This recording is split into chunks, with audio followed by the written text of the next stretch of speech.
Ohne Detlef kann ich ganz klar sagen, würde ich hier wahrscheinlich nicht sitzen, weil der hat mich auch so mit den Texten und mit der Musik, mit den Sachen, die er geschrieben hat, in die Spur gebracht. Und das erste, was ich von ihm gesungen habe, eine Übersetzung von in der Zwischenzeit ein Freund von uns aus Amerika. Wir sind befreundet mit dem seit einigen Jahren, nämlich Sai Khan.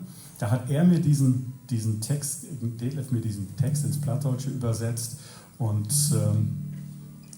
den singe ich euch jetzt vor und ich bedanke mich nochmal recht herzlich für deine mich in den Sattel setzen, Detlef. Einen herzlichen Applaus für Detlef Kolz.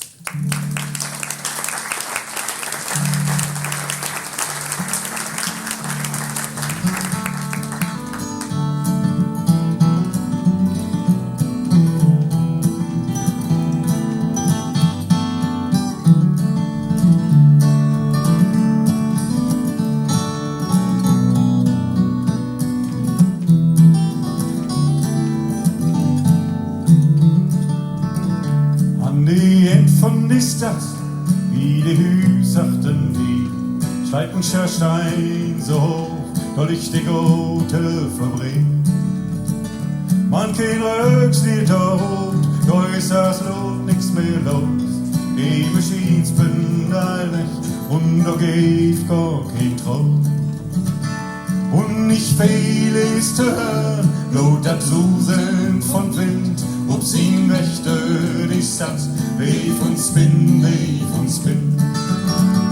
Und nicht viel ist zu hören, laut das Susen von Wind, ob sie möchte die Stadt, weif und spinn, weif und spinn.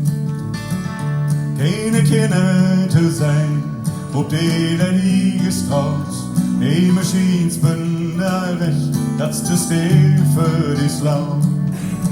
Ich bin zu alt für die Arbeit und für Tod ist zu frei.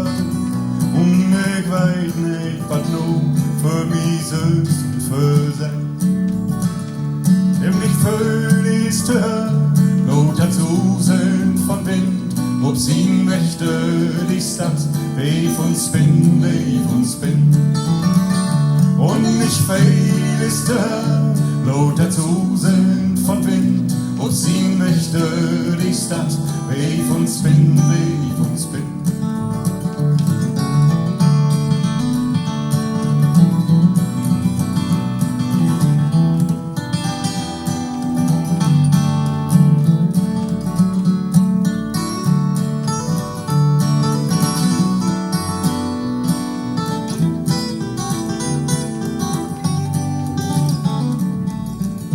Die Fabrik ist kaputt, und wir uns leben mit dem. Sich mi wo wie hen, sich mi wo wie hen. Und ich fehl ist hören, not dazu sind von Wind, ob sie möchte die Stadt, weif und spinn, weif und spinn. Und ich fehl ist hören, not dazu sind von Wind, ob sie möchte die Stadt, weif und spinn, weif